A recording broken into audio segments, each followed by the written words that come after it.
प्रशांत कोरटकरच्या अडचणी वाढलेल्या आहेत। कोरटकरकडे आलिशान कार आली कुठून याचा तपास आता कोल्हापूर पोलीस करत आहेत। आताची महत्त्वाची बातमी आपण पाहतोय। प्रशांत कोरटकरच्या अडचणी आता दिवसेंदिवस वाढतायत। कोरटकरकडे आलिशान कार आली कुठून याचा तपास आता पोलिसांनी सुरू केलेला आहे।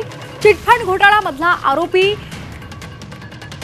महेश मोतेवार याची ती कार असल्याची माहिती मिळते।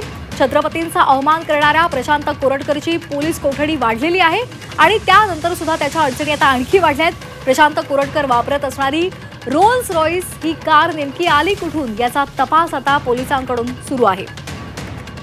मोतेवारची ही आलिशान कार असल्याची सूत्रांची माहिती आहे आणि त्यामुळे सीआयडीनं कोल्हापूर पोलिसांना पत्र पाठवून कोरटकरकडे असलेल्या रोल्स रॉयस गाडी संदर्भातली चौकशी करण्याची विनंती केली आहे। सीआयडीच्या विनंतीनुसार आता कोल्हापूर पोलिसांनी या चौकशीला सुरुवात केली आहे। मात्र प्रशांत कोरटकर या गाडी संदर्भात एक चकार शब्द सुद्धा बोलायला तयार नाहीये।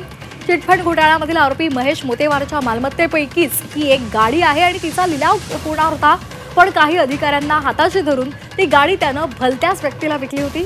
त्या व्यक्तीकडून ही गाडी कोरटकरकडे आली, पण हे कोरटकर आता त्याच्याकडे ती गाडी आलेली आहे, मात्र त्या संदर्भात तो बोलायला तयार नाहीये आणि त्यामुळे आलिशान गाडी आता सीआयडी जप्त करणार का याकडे लक्ष लागले।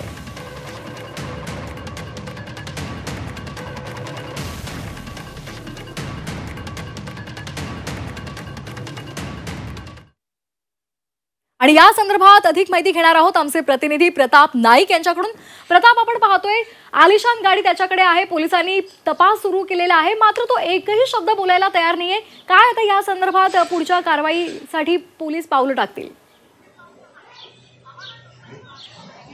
खरं तर आपण पाहतो की प्रशांत कोरटकरच्या अडचणी वाढतच चाललेल्या आहेत। 2 दिवसाची पोलीस कोठडी मिळाल्यानंतर आपण पाहतोय की सीआयडीने देखील एक पत्र कोल्हापूर पोलिसांना पाठवलं आणि त्याचबरोबर त्याच्याकडे जी रोल्स रॉयल गाडी आलेली आहे ती नेमकी कशी आलेली आहे, त्याने विकत घेतली आहे का, घेतली असेल तर कोणाकडून घेतलेली या संदर्भात माहिती आणि चौकशी करून आम्हाला कळवा, अशा प्रकारचा एक पत्रव्यवहार त्यांनी केलेला आहे। पण आपण पाहतो की कोल्हापूर पोलिसांनी या संदर्भात प्रश्नांची सरबत्ती प्रशांत कोरटकरवर केलेली आहे, पण कुठल्याही प्रकारची माहिती तो देताना दिसत नाहीये।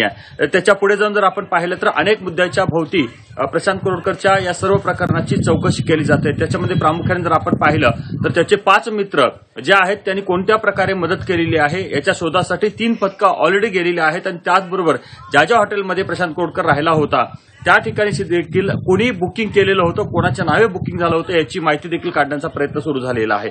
सगळ्यात महत्त्वाचं म्हणजे प्रेषित म्हणून जो त्याचा सोबत असणारा व्यक्ती होता, ज्याला प्रशांत कोरटकरला ज्यावेळेला अरेस्ट करण्यात आलेली होती, ताब्यात घेण्यात आलेलं होतं, त्यावेळेला त्याच्यासोबत तो होता, सलग त्याच्यासोबत असल्याची माहिती पोलिसांना मिळालेली आहे। त्याच्यानुसार आपण पाहतो की हा नेमका व्यक्ती कोण आहे, त्याचा रोल काय आहे, याच्या पाठीमागे प्रशांत कोरटकरचे संबंध काय आहेत त्या दृष्टीने तपास केला जातो। इतकंच नाही तर आपण जर पाहिलं काल कोर्टामध्ये युक्तिवाद होत असताना प्रशांत कोरटकर यांनी जे वक्तव्य केलेलं आहे ते कोणाच्या सांगण्यावरून किंवा संघटनेच्या सांगण्यावरून हे केलेलं आहे का याचा तपास देखील आपण पाहतो की कोल्हापूर पोलीस करते।